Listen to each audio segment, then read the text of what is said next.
मंडळी, आज आम्ही बनवणार आहोत साबुदाणा वडा। त्याची मी आज रेसिपी सांगणार आहे। चल, आम्ही हे साबुदाणे 1 तास भिजवून घेतलेले आहेत। त्याच्यामध्ये शेंगदाणे आणि मिरची घेऊन ते बारीक मिक्सरला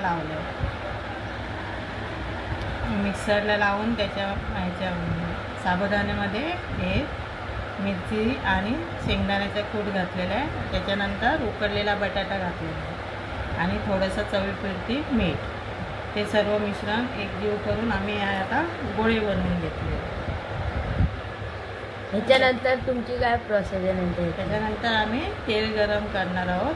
त्याच्यानंतर हे वडे आम्ही तळून घेणार आहोत आणि याच्यासोबत आम्ही खोबऱ्याची चटणी वाटणार आहोत। याची रेसिपी आम्ही नंतर तुम्हाला पुढच्या व्हिडिओत दाखवू। मग बटाटे किती शिट्या द्यायचे?